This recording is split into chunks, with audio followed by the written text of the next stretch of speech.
Il y a des intérêts nationaux qui se mêlent aux intérêts politiques, donc c'est en général assez long, mais c'est ce qui fait qu'on arrive à trouver un consensus pour des règles qui vont affecter en fait 450 millions de personnes et toutes les entreprises qui opèrent au sein de l'Union européenne.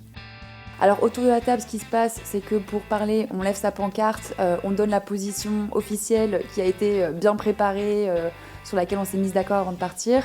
Et souvent, en fait, les négociations se font vraiment en dehors de la table. Que ton chef soit italien, ton ou ta chef d'ailleurs, soit italien, allemand, autrichien, polonais ou français, évidemment, tu vois des différences de fonctionnement. Et tu le vois aussi beaucoup avec tes collègues. Donc, il y a des, par exemple, je remarque que les Français ou les Italiens ont tendance à rester assez tard le soir, alors que les Hollandais vont partir à 17h pour aller retrouver leur famille. Bienvenue sur Ambition Publique, le podcast qui donne la parole à des jeunes fonctionnaires pour transmettre leur ambition pour la chose publique. En revenant d'abord sur leur parcours personnel, on essaie de comprendre le cheminement pour devenir fonctionnaire. Ensuite, on se concentre sur leur poste et sur leurs missions actuelles dans le service public. Enfin, des conseils très personnels sont donnés pour réussir les concours. Aujourd'hui, c'est au tour de Lucille Collin, 29 ans, fonctionnaire à la Commission européenne et spécialiste des questions financières, de revenir sur son parcours. Avec cet épisode, on change d'univers, puisqu'on explore la fonction publique européenne, en évoquant à la fois la spécificité de ses concours et le rôle singulier de l'Union européenne en matière économique et diplomatique sur la scène internationale. Avant de commencer, n'hésitez pas à me suivre sur les réseaux sociaux, notamment Instagram et LinkedIn, à vous abonner au podcast et à le partager à 2 personnes autour de vous, si vous aimez le contenu, car ça aide pour la visibilité. Enfin, j'ajoute que ce podcast est produit avec le soutien de la CASDEN, la Banque des agents de la fonction publique. Bonne écoute. Bonjour Lucille. Salut David. Merci d'être avec nous, d'avoir fait le déplacement depuis Bruxelles à Paris pour venir parler de ton parcours. Je vais d'abord te présenter comme d'habitude. Lucille Collin, tu es née à Paris en août 1994. Tu commences le post-bac en 2012 avec des études de sciences politiques et sociales au University College London à Londres. Tu y réalises notamment 2 semestres d'échange, l'un à l'Université de Bologne en 2014 et le second à l'Université de Madrid. Et avant de valider ton bachelor degree, sur cette 4e année, 2015-2016, tu seras ambassadrice de la France au Girls 20 Summit à Pékin, en Chine, de mars à août 2016, et tu combines pendant l'été 2016 avec un stage à la représentation au Royaume-Uni au sein de la Commission européenne. Là, tu valides ton diplôme et tu poursuis tes études supérieures en intégrant en septembre 2016 le master Affaires européennes de Sciences Po à Paris, avec une spécialité tournée sur la régulation économique. Tu y feras notamment un stage au secrétariat général des affaires européennes, le SGAE, de 2 mois pendant l'été 2017, et ensuite, l'année suivante, lors de ton Master 2, à la Commission européenne, au sein de la Direction générale de la concurrence, de février 2018 à juin 2018. Tu sors diplômé de Sciences Po et tu commences le monde professionnel avec un passage éclair d'1 an en tant que consultante chez Avisa Partners dans les domaines du droit de la concurrence et de la propriété intellectuelle.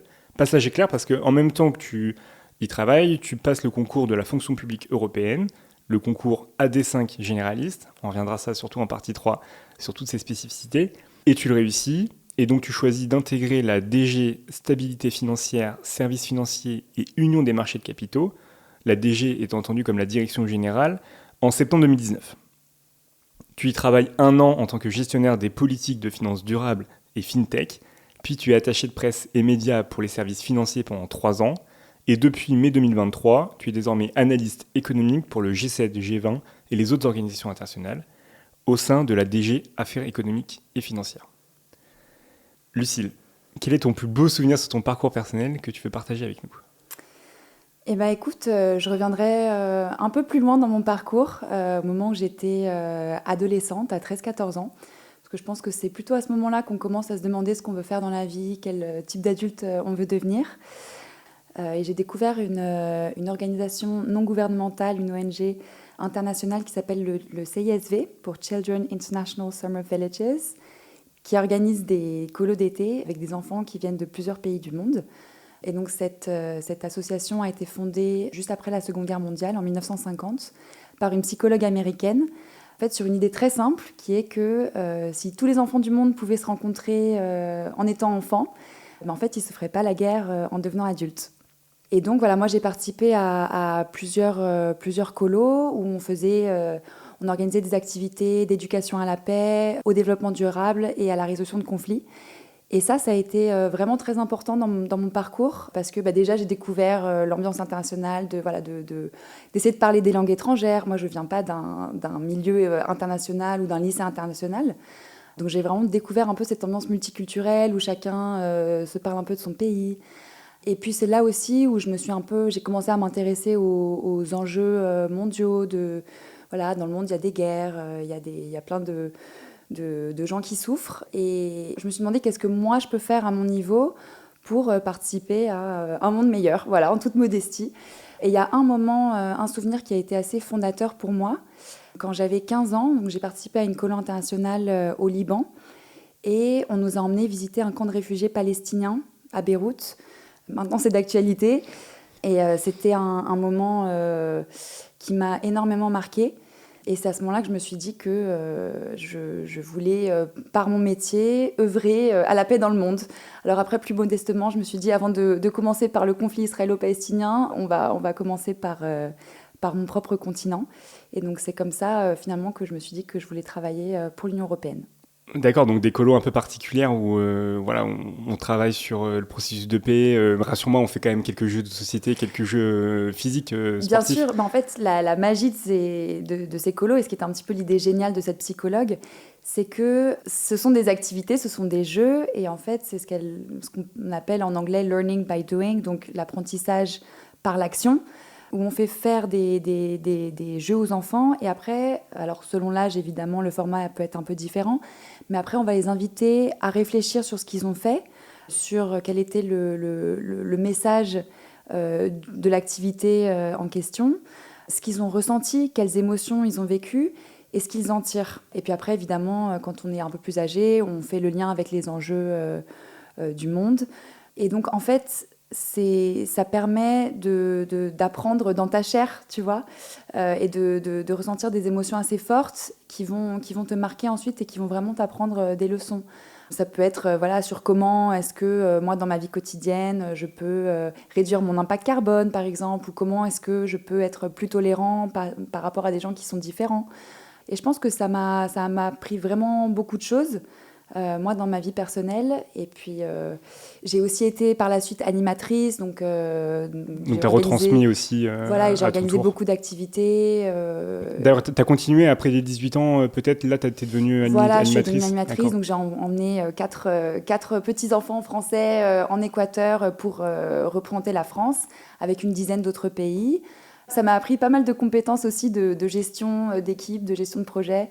Et est-ce que c'est dans ce cadre-là, quand tu as une ambiance internationale, une ambiance anglo-saxonne, que tu vas potentiellement te diriger vers l'University College of London après le bac? Tu es au courant de ces procédures, tu te dis, ok, pourquoi pas, pour intégrer l'Union européenne, travailler à l'Union européenne, ça m'intéresse de faire dès le post-bac une grande école à l'étranger. Écoute, c'est marrant que tu dises ça parce que c'est assez vrai. Alors, j'ai découvert un peu par hasard la University College London, en fait parce que moi, au lycée, je voulais faire Sciences Po. Justement, avec toutes ces expériences un peu internationales, je me suis dit, moi, je suis intéressée par l'histoire, par l'économie, par la géopolitique, je veux faire Sciences Po. Et j'ai découvert qu'il y avait un double diplôme entre Sciences Po et donc UCL, avec un focus un peu européen. Et je me suis dit, en plus de passer le concours, on ne sait jamais, je vais aussi essayer de tenter le double diplôme comme une autre porte d'entrée possible.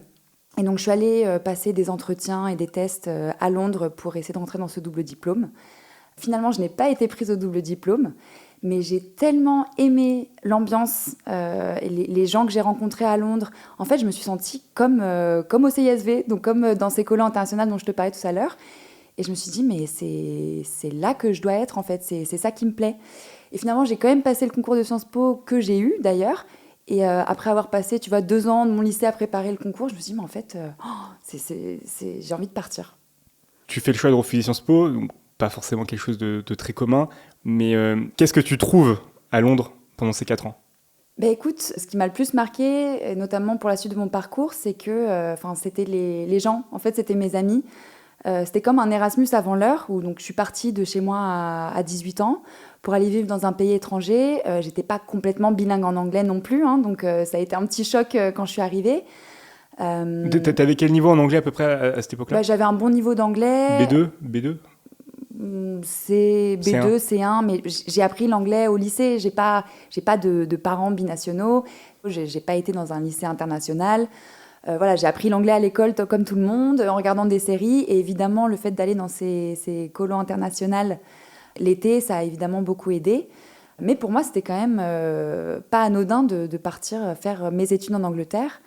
Pour revenir à ta question, ce qui m'a vraiment marqué, c'était que mes meilleurs amis à Londres, ils étaient allemands, italiens, anglais, même si comme j'étais dans un cursus assez pro-européen, il n'y en avait pas beaucoup, ukrainiens, enfin, c'était vraiment...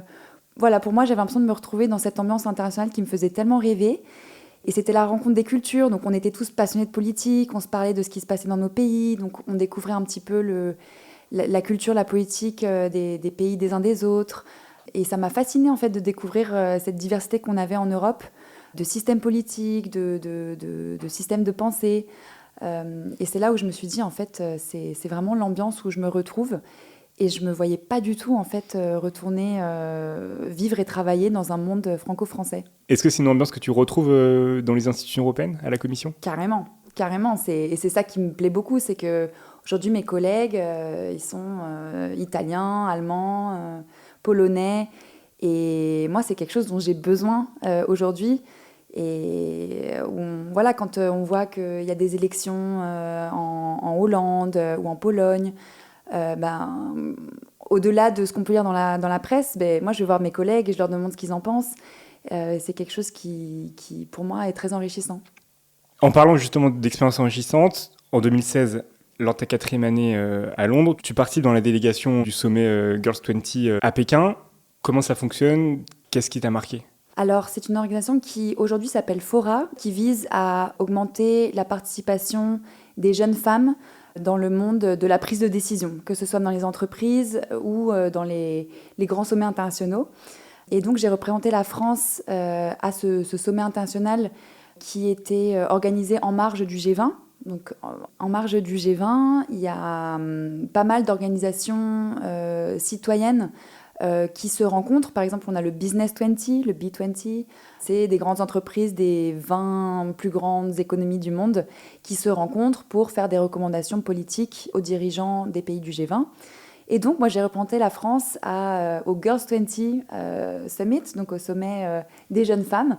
On était donc une jeune femme de chaque pays du G20 entre 18 et 23 ans à être sélectionnée pour représenter notre pays. Et on a eu droit à un parcours de formation de plusieurs mois en communication, en leadership et en stratégie, avant de toutes se rencontrer donc à Pékin, puisque cette année-là, la Chine avait la présidence du G20. Donc on s'est toutes retrouvées à Pékin en 2016 pour élaborer des recommandations politiques sur comment augmenter la part des femmes dans le marché du travail. Parce que c'est démontré par de nombreuses études qu'en augmentant la part des femmes qui travaillent dans un pays, ça permet plein de bonnes choses, à commencer par le développement humain, parce que le salaire d'une femme est beaucoup plus réinvesti par rapport au développement de sa famille, de ses enfants, de sa communauté. Donc on a publié un communiqué avec des recommandations pour encourager la participation des femmes au marché du travail. Et est-ce que ça a été suivi des faits? Est-ce que vous avez pu rencontrer des autorités gouvernementales, des représentants, des fonctionnaires là-bas, pour justement leur présenter ce communiqué? Alors, on a rencontré pas mal de monde en Chine quand on y était. Et puis après, chacune en rentrant, c'était notre responsabilité d'aller porter ces recommandations auprès des décideurs de notre pays. Donc, je suis allée à la DG Trésor au sein du ministère de l'économie français pour aller leur présenter nos recommandations. Et en plus de ça, je suis aussi allée les présenter au maire de ma modeste ville de banlieue parisienne, qui a fait un petit article dans la presse locale. Donc voilà, ma grand-mère a été très fière.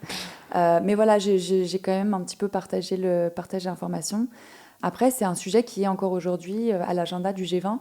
D'ailleurs, cette année, le G20 a créé un nouveau groupe de travail, une nouvelle task force sur la prise de pouvoir des femmes, l'empowerment des femmes, que ce soit au niveau économique ou sociétal. Donc en 2016, déjà sur ces sujets-là qui se retrouvent encore plus aujourd'hui. Quand tu arrives à Sciences Po, comment se passe un peu ton intégration ? Est-ce que d'ailleurs tu peux poursuivre un petit peu ce travail que tu as initié sur la place des femmes ? Et forcément, je suppose que tu es dans ton élément quand tu arrives à Sciences Po avec ce bagage un petit peu culture anglo-saxonne et cette approche des institutions européennes ? Mais écoute, j'ai adoré mes 2 années à Sciences Po, qui en fait ont été 1 année et demie parce que ça s'est terminé par un stage de fin d'études en dehors des murs de Sciences Po. Donc, ce que j'ai adoré, c'était toutes les assos et tout ce qu'on pouvait faire en dehors de cours. Alors évidemment, les cours étaient top aussi, mais en revenant, du coup, j'étais vraiment... je revenais de cette expérience en Chine. Donc j'ai rejoint l'association Politiquelle à Sciences Po qui s'occupe de promouvoir la place des femmes en politique, ce qui était quelque chose qui m'intéressait beaucoup. Et donc, à l'époque, j'ai créé un programme de formation pour les étudiantes de Sciences Po en master pour les aider à entrer dans le monde du travail avec les meilleurs outils possibles. Donc, j'avais organisé des petites formations de négociation salariale, par exemple, de communication, de comment apprendre à gérer sa propre communication d'une certaine manière. Et puis, il y avait pas mal de rencontres avec des femmes dirigeantes en entreprise. Donc, j'essaie de poursuivre un peu cet engagement pour l'égalité femmes-hommes qui était assez important pour moi. Et puis, alors, je suis arrivée en master Affaires européennes, donc j'ai retrouvé cette ambiance très internationale, avec des étudiants qui venaient de l'Europe entière, voire du monde entier. Et c'est quelque chose qui m'a beaucoup plu, ouais. Pour autant, tu te spécialises un peu dans la régulation économique, et aujourd'hui, avec tes missions, c'est vraiment tourné service financier. Comment tu as opéré ce basculement ? Ben, je me suis dit, j'ai passé 4 ans à faire pas mal de matières, un peu de droit, un peu d'économie, un peu de philosophie, un peu de relations internationales. Je me suis dit qu'il fallait quand même, justement, avant de rentrer sur le marché du travail, développer des compétences peut-être un peu plus spécifiques. Donc effectivement, je me suis spécialisée en régulation économique, donc c'était des cours de droit et d'économie. J'ai notamment découvert le monde du droit de la concurrence qui m'a passionnée. À l'époque, on parlait beaucoup des grands cas Google, donc comment en fait on peut réguler le monde des grandes plateformes et de la big tech, donc des grandes entreprises de la technologie, surtout américaine, par le monde de la concurrence. Ce qui était un peu le débat de l'époque, qui est toujours d'actualité. Et donc c'est quelque chose qui m'a vraiment passionnée. D'accord, donc plutôt régulation économique après sur l'aspect métier principal, mais voilà, au regard de tes expériences, tu continues, toi, à côté, à t'engager sur la place des femmes dans la vie active et de manière générale. Tout à fait, oui. C'est quelque chose qui reste assez important pour moi, que j'ai continué un peu à porter comme engagement personnel. Je n'avais pas spécialement envie de travailler là-dessus, mais je pense que c'est quelque chose qu'on peut tous, sur lequel on peut tous faire des efforts dans notre vie quotidienne. Moi, je viens de me porter candidate pour rejoindre un groupe de travail sur l'égalité femmes-hommes dans mon travail actuel, donc en plus de mes fonctions. Donc c'est quelque chose qui reste très important pour moi, oui. Très bien, et je vais te poser la dernière question classique. Un objet, une œuvre d'art, un livre, un film qui est signifiant pour toi et qui, d'une certaine manière, représente bien aussi ce que c'est que la fonction publique européenne. Alors, si on veut essayer de comprendre ce qui se passe à Bruxelles, on peut aller regarder la série Parlement sur France TV, qui représente assez bien l'ambiance. C'est l'histoire d'un jeune Français qui arrive à Bruxelles pour travailler au Parlement européen et qui découvre donc les couloirs de Bruxelles, les différentes institutions, donc le Parlement européen, la Commission européenne, le Conseil. Et donc on voit un petit peu les intrigues, que ce soit personnelles, politiques. Et on se rend compte qu'en fait, la politique à Bruxelles, c'est pas du tout ennuyeux comme on peut se l'imaginer. Il y a beaucoup de stratégies à avoir, que ce soit pour passer une proposition législative à Bruxelles.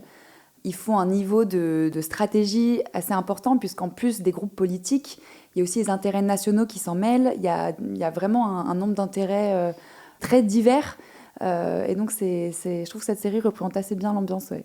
Et en plus, elle est assez drôle, elle est assez comique, elle est assez accessible. En fait, elle vulgarise. Elle vulgarise assez bien ce qui se passe. Et ils ont le mérite un peu de saupoudrer d'éléments un peu techniques, de petites blagues privées, de références. Par exemple, sur le pacte de stabilité et de croissance, qui est un des épisodes. Je me souviens, moi, j'avais dit à mes parents, super, on va parler du pacte de stabilité et de croissance, qui sont des règles financières appliquées aux États membres. Je commence à limite à les briefer avant même de regarder l'épisode. Et puis en fait, c'est pas du tout ça, mais il y avait eu cette petite référence technique, discrète, qui peut faire plaisir quand on révise les matières européennes.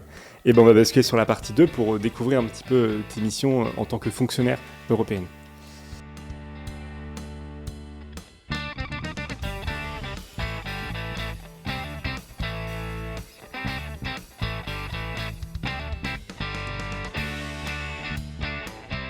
partie 2 sur les missions réalisées. On va se concentrer bien sûr sur ton expérience de fonctionnaire en direction générale à la DG Stabilité financière, Services financiers et Union des marchés de capitaux. Là, sur une carte de visite, ça doit être, c'est un peu long quand même. Ça fait un peu long, ouais. Et on va se concentrer sur ces 3 ans en tant qu'attaché de presse et médias pour les services financiers.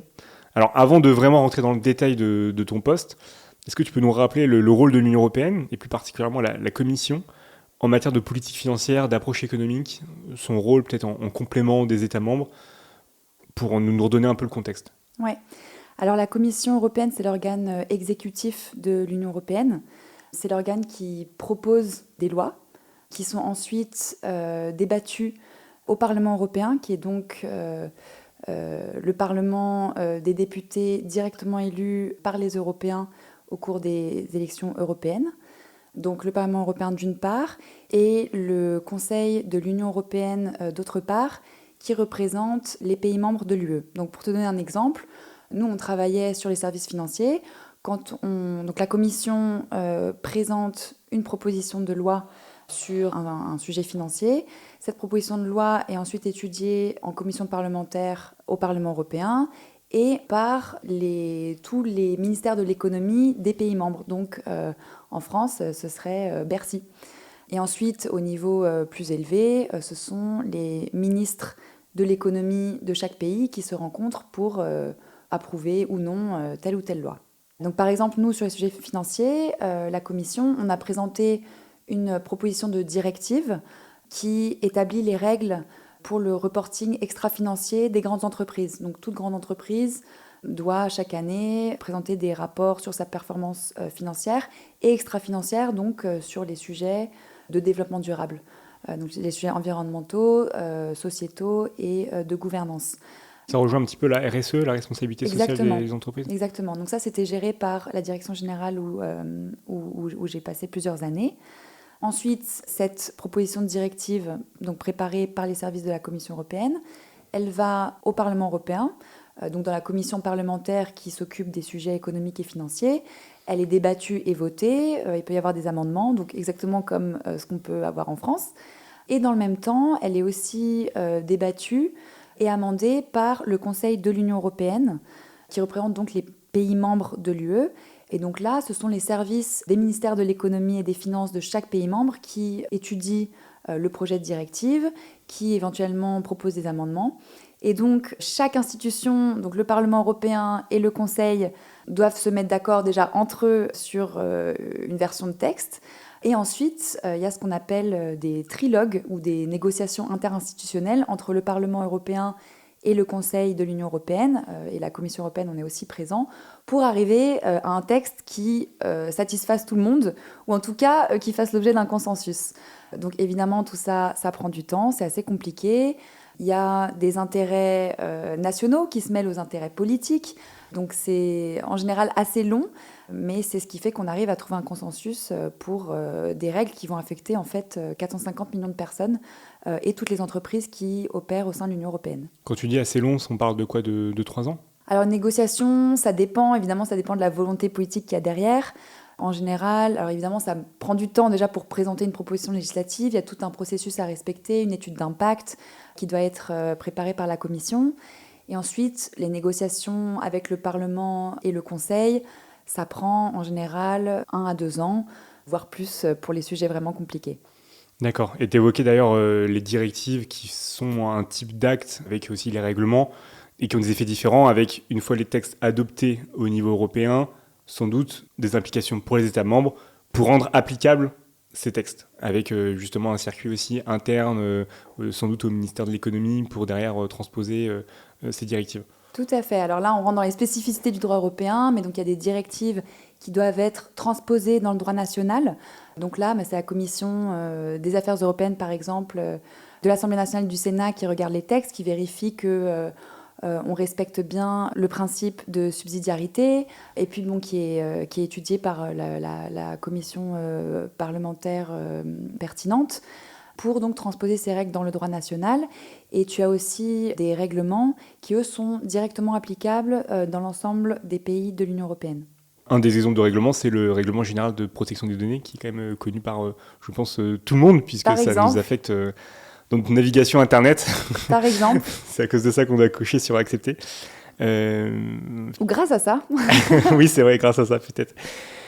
Et donc toi, ton poste en tant qu'attaché de presse média sur les services financiers, sur les questions financières, comment ça se matérialise? Comment tu prends tes marques? Comment tu travailles? Alors moi, j'étais en charge plus particulièrement des sujets numériques, donc tout ce qui était fintech, tout ce qui était finance numérique, tout ce qui était crypto, par exemple.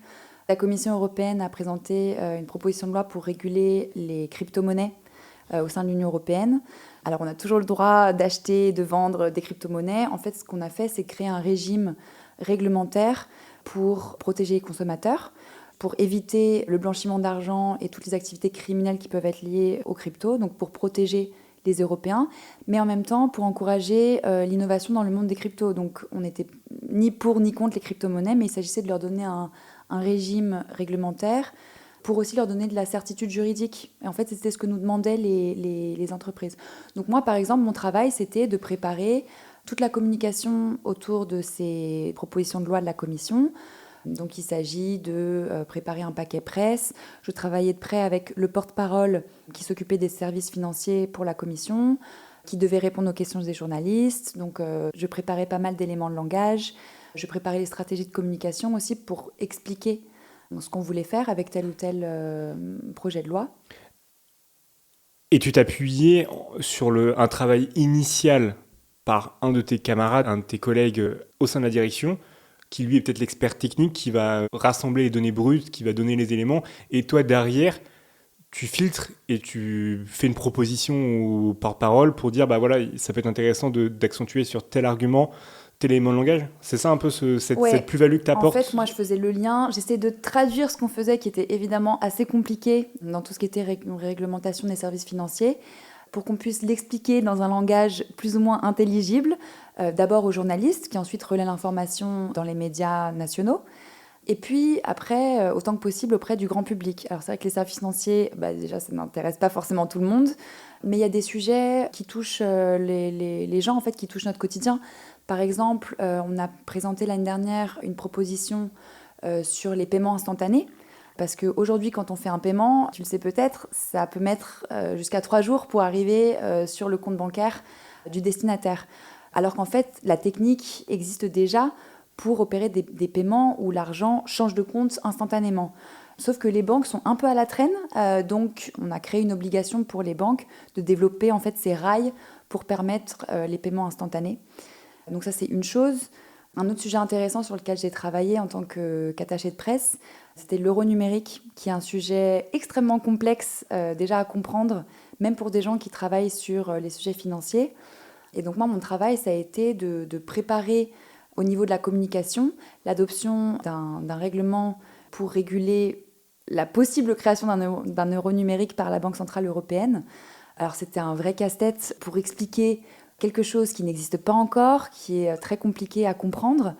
Et là, j'ai beaucoup travaillé, par exemple, avec les représentations de la Commission dans les États membres, dans des États que j'avais identifiés comme étant potentiellement problématiques, où il pouvait y avoir beaucoup d'opposition, où il pouvait y avoir beaucoup de fausses informations qui circulaient à propos d'un possible euro numérique, où il pouvait y avoir même des manifestations. Et donc tout ça était assez sensible l'année qui précédait les élections européennes. Donc il y a eu un vrai travail de fond. Moi, j'ai vraiment pris le temps d'aller... j'ai aussi appelé les ministères de certains États membres pour essayer de créer pour essayer de vraiment aller... désamorcer dès le départ, en fait, toute velléité. Ouais. D'accord, donc un vrai travail sur le législatif et où toi, tu aidais sur la communication de ces textes. Est-ce qu'il existe d'autres fonctions, d'autres missions quand on est agent à la Commission européenne au sein des différentes directions générales? Oui, tout à fait. Il y a une multitude de métiers à la Commission européenne. Alors là, évidemment, je parlais du législatif qui est un petit peu un des cœurs de métier de la Commission. La Commission européenne a aussi des compétences exclusives, par exemple sur le commerce. Donc c'est la Commission qui conduit des négociations internationales pour des traités commerciaux avec d'autres régions du monde. La Commission européenne s'occupe aussi beaucoup de concurrence. On en a un petit peu parlé tout à l'heure. Donc, par exemple, là, il s'agit d'enquêtes sur un possible abus de position dominante d'une grande entreprise. Voilà, si on parle de cas qui touchent en fait plusieurs pays de l'Union européenne, c'est très rapidement la Commission européenne qui va s'en occuper. Et sinon, il y a aussi beaucoup de métiers qui touchent à la gestion de programmes. Comme tu le sais sûrement, il y a beaucoup de programmes de fonds de cohésion, par exemple, qui sont déversés vers les diverses régions européennes. La politique agricole commune, Il y a la politique agricole commune, en évidemment. français, on est obligé de la citer. Il y a la politique agricole commune qui en fait représente un tiers du budget européen, donc c'est vraiment quelque chose d'assez important. Donc il y a vraiment une variété de métiers. Et puis il y a les métiers qui touchent à l'international. C'est ce que je fais aujourd'hui, où on est amené à... on s'occupe en fait d'essayer d'exporter, si ce n'est nos valeurs, en tout cas quelques principes qui sont au cœur de nos législations européennes à l'étranger. Parce qu'il est vrai que l'Union européenne représente 450 millions de consommateurs, comme tu disais tout à l'heure, et a souvent une législation qui est à la pointe, en avance, et les autres régions du globe suivent et essaient de coller un petit peu leur législation à ce que fait l'Union européenne. Oui, c'est vrai que c'est un petit peu notre force. On a un marché de 450 millions de consommateurs. Donc si une grande entreprise américaine ou autre veut exporter ses produits dans l'Union européenne, elle doit respecter la législation européenne. Donc le fait d'avoir une union de pays, ça nous permet quand même de peser beaucoup plus sur la scène internationale. Par exemple, le fameux RGPD, donc le Règlement général sur la protection des données, c'est quelque chose qui a été vraiment novateur dans le monde. On a un niveau de protection des données extrêmement élevé en Europe. Toutes les entreprises du monde doivent, si elles veulent offrir des services aux consommateurs européens, respecter ces normes en termes de protection des données. Donc ça veut dire que les grands Google, Facebook de ce monde doivent, s'ils veulent continuer à offrir leurs services aux Européens, se plier aux règles de l'Union européenne. Et sur la diversité des missions que les fonctionnaires européens peuvent réaliser, donc tu disais qu'aujourd'hui, dans tes missions en tant qu'analyste économique, il y avait aussi cette approche un peu de normes, de diffusion de la norme européenne. Et pour le reste de tes missions, qu'est-ce que tu fais ? Alors aujourd'hui, donc, je suis analyste sur le G7, le G20, au sein de la Direction générale économie et finances de la Commission européenne. Donc je prépare la position de l'Union européenne au volet finances du G20. On touche à plein de sujets, par exemple la réforme du Fonds monétaire international, des banques multilatérales de développement. Moi, je m'occupe plus particulièrement des questions de dette souveraine, et notamment de restructuration de dettes de pays qui sont en difficulté financière et qui ne peuvent pas rembourser leurs dettes. En fait, les règles pour ces restructurations de dettes sont fixées au niveau du G20. Donc moi, je vais préparer la position de l'Union européenne sur ces sujets, donc que ce soit au niveau technique, où je participe dans des groupes de travail, ou au niveau politique, où je prépare la position de mon commissaire, Paolo Gentiloni, qui est le commissaire européen aux affaires économiques et financières, voire de la présidente de la Commission, Ursula von der Leyen, sur les sujets économiques.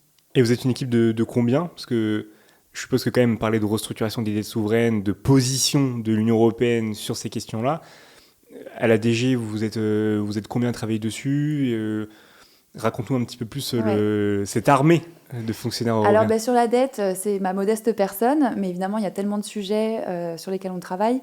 Dans mon équipe, on est une quinzaine de personnes et évidemment, on travaille de très près avec d'autres directions générales. Donc, par exemple, sur les sujets de fiscalité, avec la direction générale de la fiscalité, sur les sujets de climat et d'environnement. Donc, on travaille évidemment avec les experts de nombreux autres services. D'accord. Et d'un point de vue plus concret, comment ça se passe une négociation au G20, une représentation de l'Union européenne ? Est-ce que tu as des exemples un petit peu d'anecdotes croustillantes là-dessus ? Écoute, croustillante, je sais pas, mais pour te donner un exemple un petit peu plus concret, en septembre 2023, on m'a envoyé à Séoul, en Corée du Sud, pour participer à un groupe de travail sur l'architecture financière internationale. Et donc, il y avait des représentants de chaque pays du G20, y compris des États membres de l'Union européenne, y compris la France. Et donc, on était tous envoyés pour parler notamment de réforme des règles de restructuration de dette. Donc, en pratique, il y a une grande table autour de laquelle on est tous assis. Moi, il se trouve que j'étais assise à côté des Français, donc ça fait quand même toujours plaisir. Et donc, chacun donnait la position de son pays et on essaye d'avancer, de résoudre les points de tension. Donc on fait un tour de table et on a 5 minutes pour présenter la position. Ça se passe comment une négociation 25 personnes autour de la table et qui ont chacun leur avis différent. Est-ce qu'il y a quelqu'un qui fait un récapitulatif des plus, des moins, des avantages, des inconvénients de telle position et comment ça se passe matériellement? Ouais. Alors autour de la table, ce qui se passe, c'est que pour parler, on lève sa pancarte, on donne la position officielle qui a été bien préparée, sur laquelle on s'est mis d'accord avant de partir. Et souvent, en fait, les négociations se font vraiment en dehors de la table. Moi, sur mes sujets, il y a pas mal de points sur lesquels on n'est pas d'accord et où ça bloque. Donc le jeu, ensuite, c'est d'aller essayer de parler avec les uns les autres pour voir comment on peut aller débloquer les sujets. Nous, la Commission européenne, on doit évidemment beaucoup se coordonner avec nos États membres qui font aussi partie du G20, donc la France, l'Italie, l'Allemagne. Il y a aussi des pays invités comme l'Espagne, par exemple. Mais au G20, on parle de quels États membres? Pourquoi l'Union européenne y est? Est-ce que tu peux nous donner peut-être un peu plus de détails là-dessus? Parce que c'est vrai qu'on parle du G20 depuis le début et on a omis de le définir un peu plus de manière scolaire. Alors le G20, c'est un forum international qui rassemble les 20 premières économies mondiales. Donc il y a notamment les États-Unis, il y a aussi la Chine, l'Inde, le Brésil, l'Indonésie, il y a aussi la Russie. Alors je te laisse imaginer que les relations sont un petit peu tendues avec ce pays depuis qu'ils ont envahi l'Ukraine. Et l'Union européenne est un membre à part entière du G20. On est représenté au volet finance par la Commission européenne et aussi par la Banque centrale européenne, aux côtés de certains de nos États membres, qui sont aussi des grosses économies mondiales, comme la France, l'Italie, l'Allemagne, l'Espagne, qui est aussi un membre invité. Donc évidemment, nous, en tant que Commission européenne, on doit aussi coordonner notre position avec nos États membres pour être sûr de dire la même chose autour de la table. Et donc, quand on travaille sur le G20, il y a différents niveaux. Au niveau technique, groupe de travail, on prépare un petit peu, on essaie de faire avancer les choses sur différents sujets. Ensuite, il y a le niveau ministériel. Donc moi, dans mon travail, je prépare les réunions des ministres des Finances. Donc là, c'est mon commissaire qui représente la Commission européenne qui va rencontrer Bruno Le Maire pour la France, par exemple, Janet Yellen pour les États-Unis. Donc moi, là, je vais préparer ce qu'il va dire. Je vais aussi préparer un peu les sujets sur lesquels on a besoin de faire des progrès dans ces réunions bilatérales. Et puis ensuite, il y a le niveau chef d'État. Donc là, c'est Macron, Biden, Ursula von der Leyen pour la Commission européenne qui se rencontrent. Et donc là, je vais préparer un petit peu la position. D'accord, donc tu prépares ces positions et tu les transmets aux autorités, en tout cas légitimes, qui représentent aux différents niveaux. Est-ce que ça fonctionne un petit peu comme en France, avec le commissaire, il a son cabinet, avec ses conseillers techniques qui demandent à l'administration, qui demandent à la direction générale de nous faire remonter les éléments sur tel dossier, un peu à la manière d'un ministre avec son cabinet et l'administration, ou d'un élu avec son cabinet et l'administration. D'une certaine manière, tu travailles comme ça, directement avec le cabinet du commissaire? Tout à fait. Donc le commissaire a son cabinet, un peu comme un ministre aurait son cabinet ministériel.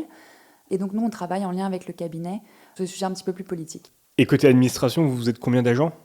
En tout, on est 30 000 personnes réparties surtout à Bruxelles, un peu au Luxembourg et dans nos délégations dans le monde entier, ainsi que dans nos représentations dans les États membres.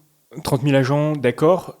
Le pendant, souvent qu'on a dans des grandes administrations, c'est d'avoir aussi des postes opérationnels, terrain, contact avec les usagers, à côté des postes experts.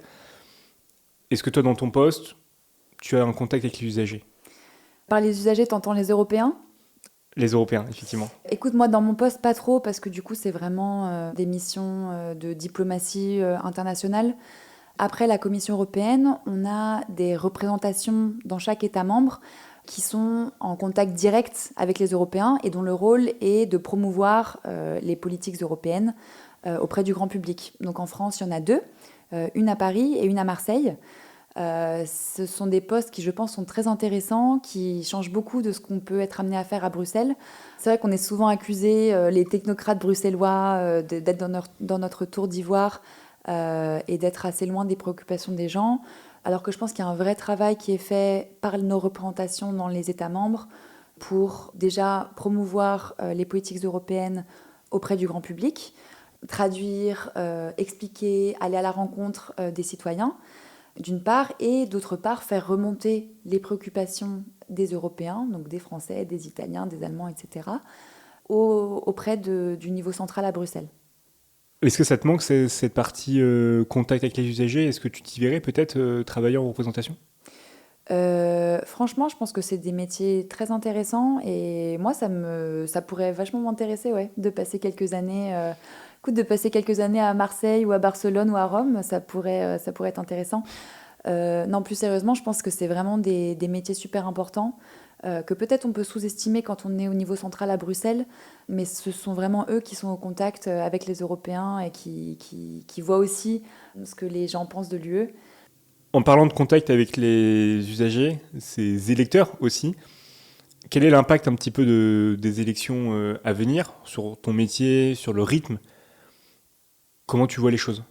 Écoute, pour nous, ça a un impact énorme, et pas seulement pour nous, pour les 450 millions d'Européens, parce que ça a un impact sur la politique européenne. On a la chance de pouvoir voter directement pour des députés qui vont nous représenter au Parlement européen. Les élections auront lieu cette année, en 2024, donc j'encourage fortement tous tes auditeurs à aller voter. Ça ne sert pas à rien, ça sert à avoir une voix en fait, au sein de la politique européenne. D'ailleurs, soit dit en passant, je trouve ça assez incroyable qu'on ait réussi à se doter d'un Parlement international où on envoie chacun des représentants qui vont voter sur des sujets, sur des enjeux qui dépassent nos frontières. Moi, personnellement, je trouve que c'est assez beau comme institution, donc je pense que c'est important de voter. Alors moi, comment ça va m'affecter personnellement?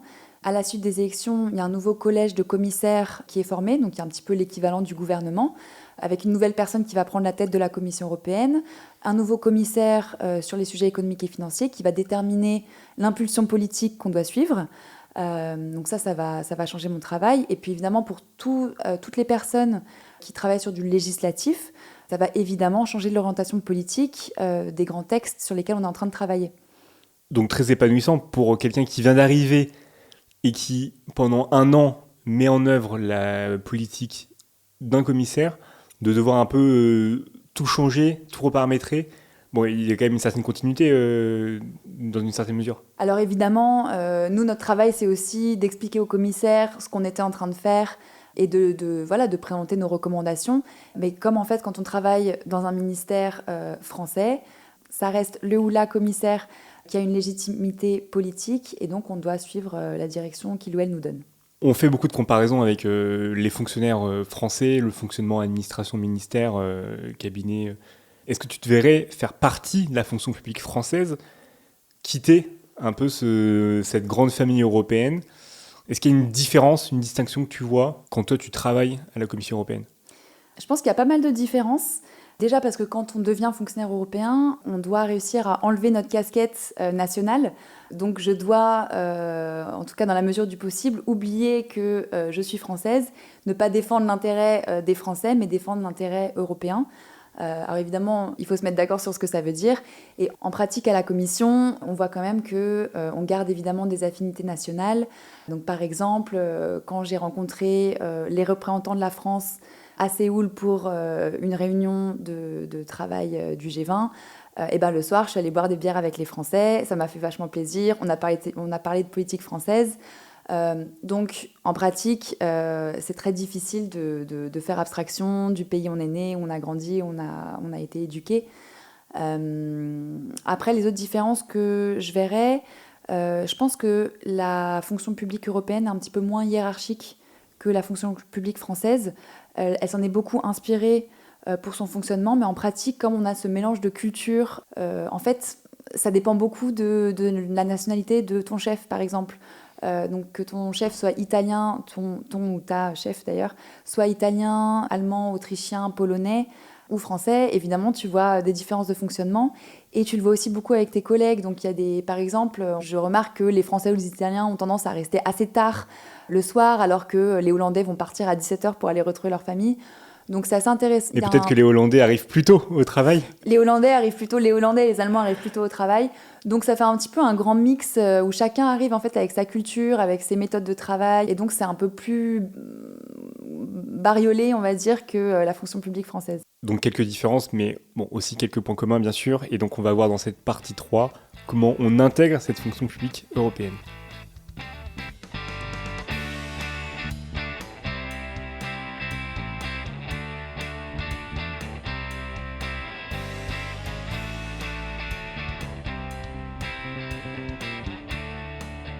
Partie 3, conseils sur les concours, mais aussi sur la vie professionnelle. J'aime toujours commencer cette partie 3 par une anecdote, un conseil professionnel que tu aurais aimé avoir en amont d'une situation à laquelle tu as fait face. Un conseil, une anecdote à nous partager là-dessus. Quelque chose que j'aurais aimé savoir plus tôt, moi j'ai rejoint la fonction publique européenne très jeune. J'ai passé les concours, j'avais 23-24 ans, donc j'ai commencé à travailler à la commission à voilà, 24-25 ans. Et je pense que j'avais sous-estimé le niveau d'autonomie qui était requis en fait de la part d'un fonctionnaire européen, dans le sens où moi j'étais plus jeune que le stagiaire de notre équipe. Et j'arrivais du privé où mes tâches étaient extrêmement bien définies, où j'avais un manager qui lui-même avait un manager. Et je suis arrivée là, en fait, où personne m'a expliqué ce que j'étais censée faire. Personne m'a vraiment donné des tâches assez précises. J'ai dû attendre assez longtemps avant d'avoir un portefeuille de sujets bien établi. Donc en fait, j'ai eu un peu l'impression d'avoir été jetée dans le grand bain. Donc ça, c'est quelque chose que j'ai trouvé assez difficile. Et je pense que peut-être ça aurait pu, avec le recul, je pense que j'avais assez peu de maturité professionnelle et que ça aurait pu être utile d'avoir un petit peu plus d'années d'expérience professionnelle avant de rejoindre la commission. Parce que tu es arrivé sur un poste administrateur, donc avec des responsabilités assez élevées. Si on fait la comparaison avec les postes dans la fonction publique française, CBA et A+, donc c'est A+, pour la fonction publique européenne. Donc peut-être que ce que tu aurais apprécié, c'est donc d'avoir une sorte de conseil, comment on entre en poste, ce qui est attendu, ce qu'on doit absolument discuter avec ses supérieurs pour vraiment savoir, ok, là, je suis attendu là-dessus, et j'ai tel dossier qui vont arriver dans l'année. Exactement, et il se trouve que moi j'avais un supérieur hiérarchique qui était extrêmement occupé, qui n'avait pas forcément le temps de s'occuper de la nouvelle arrivante dans l'équipe. Donc là, bon, évidemment, moi je me suis bougée, je suis allée voir tous mes collègues pour essayer de comprendre ce qui se passait, pour essayer de trouver ma place. Mais ça a été assez difficile justement de me frayer un chemin dans cet environnement qui était donc assez nouveau pour moi, qui était assez différent en fait des stages que j'avais pu faire, y compris dans la fonction publique française et européenne. Et donc de manière générale, je pense que c'est quelque chose qu'on doit savoir quand on s'apprête à rejoindre la fonction publique européenne. On attend de nous, je pense, une certaine maturité professionnelle que j'avais pas forcément à l'époque. Il faut savoir que l'âge moyen pour passer les concours généralistes que j'ai passés, c'est plus 32-33 ans que 23 ans.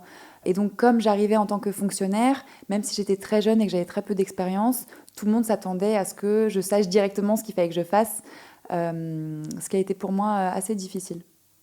Ben, parlons justement des concours européens. C'est quand même assez original cette idée que c'est 32-33 ans à la moyenne d'âge pour passer le concours de la fonction publique européenne. Je pense par rapport au concours externe en France, c'est beaucoup plus tôt, beaucoup plus jeune. Comment ça se fait? En fait, comment t'expliques cette différence d'âge? Est-ce qu'il faut d'abord travailler 3, 4 ans, 5 ans dans le privé avant de passer ces concours? Et d'ailleurs, peut-être explique-nous les épreuves, ce qui est attendu. Ouais. Alors, en théorie, non, il ne faut pas d'expérience professionnelle pour passer le concours que j'ai passé. C'est un concours qui est ouvert à tous les diplômés qui ont obtenu un diplôme d'au moins 3 ans après l'équivalent du bac dans leur pays. En pratique, alors déjà, dans beaucoup d'autres pays de l'Union européenne, les gens étudient beaucoup plus tard, font peut-être plus d'années de césure, plus d'expérience à l'étranger. Donc, encore une fois, moi, je me retrouve avec des stagiaires qui parfois sont encore aujourd'hui plus âgés que moi, ce qui est assez bizarre. Ensuite, il y a le fait que ce sont des concours qui sont plus tournés vers les compétences. Donc, à la différence des concours français, qui sont vraiment des concours de connaissances et de méthodologie, de dissertation, etc., les concours européens, en fait, sont composés de différentes épreuves qui vont essayer d'évaluer tes compétences en termes de travail en équipe, tes compétences organisationnelles, ta capacité à savoir gérer les urgences, ta capacité au leadership, par exemple. Et donc, ce sont en fait des compétences que par nature, tu développes beaucoup dans le monde professionnel. Et donc, tu es plus à même de passer ces concours si tu as déjà en fait quelques années de travail derrière toi. Et donc, toi, tu passes le concours AD5 généraliste en 2018-2019. Quelles étaient ces épreuves-là, ces épreuves sur les compétences? Comment tu t'y es préparé? Alors franchement, c'était un petit peu les Hunger Games, ce concours, parce que ça dure 1 an en tout. Enfin, ça a duré 1 an. Maintenant, ils ont changé un petit peu le format de l'épreuve. La première étape, c'était des tests de logique, de raisonnement verbal, numérique et abstrait, et de jugement situationnel, donc comment tu vas réagir dans telle ou telle situation. Ensuite, on arrivait à une épreuve qui s'appelait le bac à courrier, où on se trouvait devant une boîte mail de l'enfer, où tu avais plein de mails pour comprendre une situation donnée, et il fallait indiquer comment tu réagissais à telle ou telle situation. Et tout ça, en fait, se terminait par un centre d'évaluation, où on te mettait en situation physiquement, en fait, avec des oraux, un exercice de groupe, une présentation, des entretiens de compétences. Donc ça fait énormément d'épreuves. Donc en fait, s'il y a quelque chose à en tirer, c'est qu'il faut d'abord avoir la volonté de les bosser en fait sur une durée assez longue.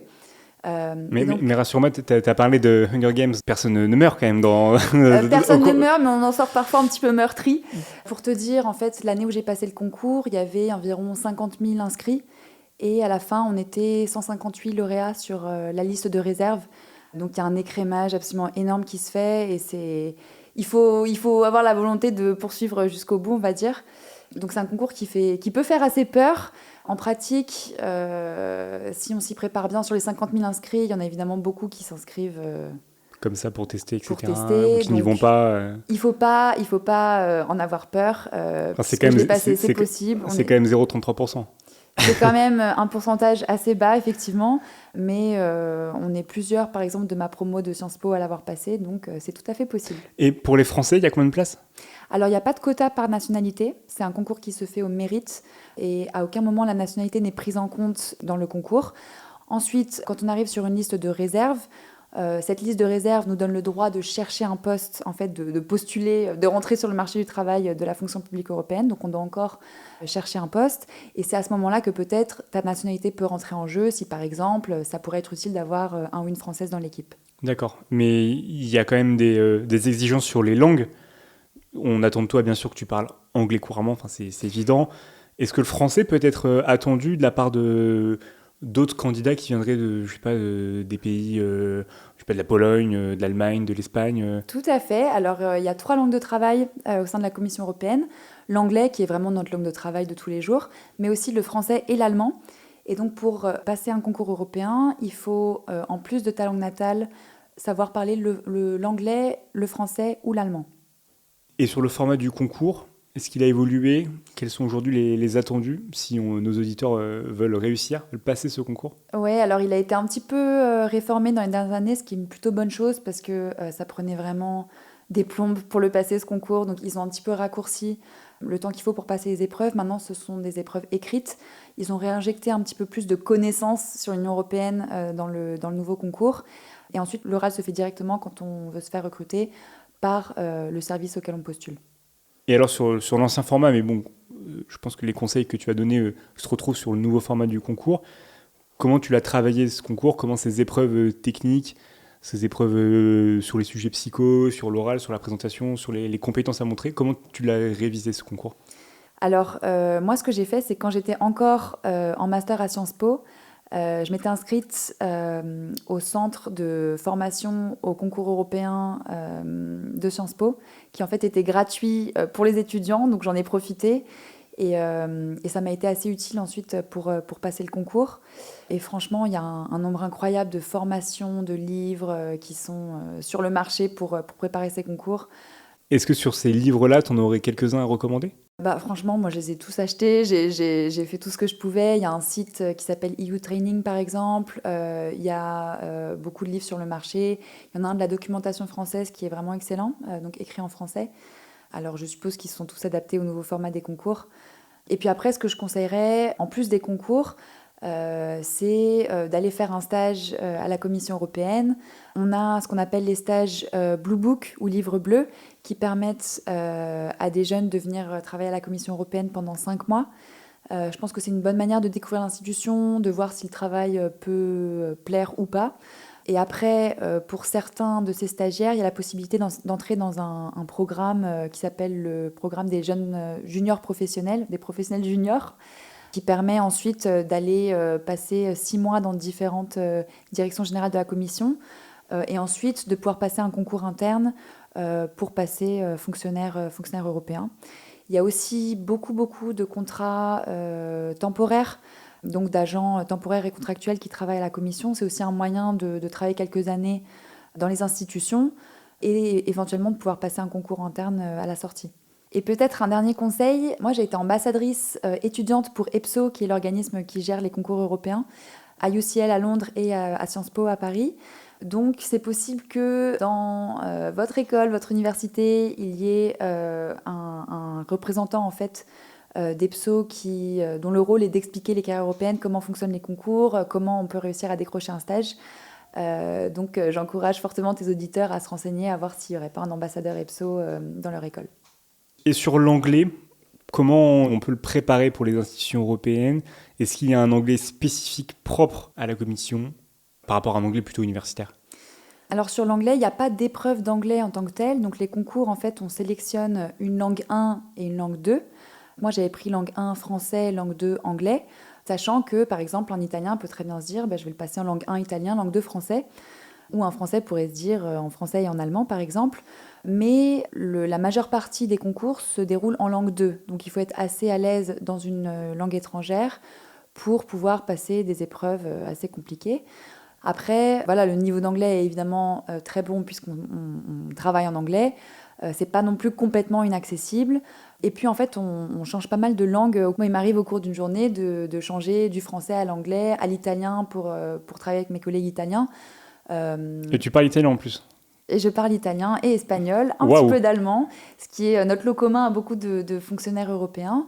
Ah oui, mais souvent, les gens parlent aussi français à la commission. Donc, il faut savoir parler anglais, mais il ne faut pas être désespéré non plus si le niveau d'anglais n'est pas excellent. Très bien, d'accord, ok. Bon, là, j'étais un petit peu optimiste quand même, parce qu'il faut quand même bien parler anglais, mais...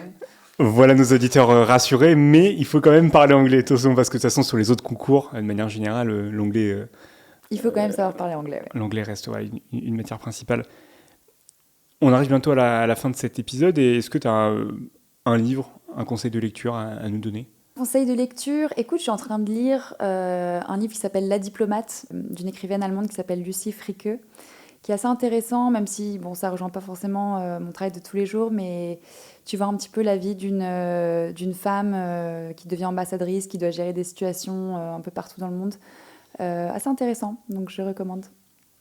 Très bien. Ton poste, tes missions relèvent aussi comme de la diplomatie de manière générale, et ça doit sans doute faire écho aussi à l'épisode de Raphaël sur justement la diplomatie au Quai d'Orsay. Est-ce que tu as un mot de la fin ? Un mot de la fin, peut-être quelque chose que j'aurais aimé qu'on me dise aussi quand j'étais plus jeune. Vous inquiétez pas sur votre parcours. Moi, mon parcours, ça a beaucoup été en fait suivre mes envies, saisir des opportunités à un moment de ma vie qui m'ont mené ça et là. Et en fait, je pense que je m'inquiétais un petit peu de la cohérence de mon parcours et je pense que la cohérence, on la voit beaucoup a posteriori. Il ne faut pas non plus mettre trop de pression sur son parcours. C'est possible de bifurquer, c'est possible de faire plein de choses dans la vie. Et les choses se déroulent comme elles doivent se dérouler. Voilà. Super, merci Lucille. Merci à toi David. Si vous avez aimé ce podcast, n'hésitez pas à le partager autour de vous, à le liker et à activer la cloche pour rester au courant des nouveaux épisodes. Aussi, vous pouvez retrouver plus d'informations sur les réseaux sociaux et me soutenir pour continuer à produire des épisodes en donnant sur la page Tipeee d'Ambition Publique. Toutes les informations sont dans la description. Enfin, et surtout, n'oubliez pas, votre ambition pour la fonction publique ne fait que s'enrichir.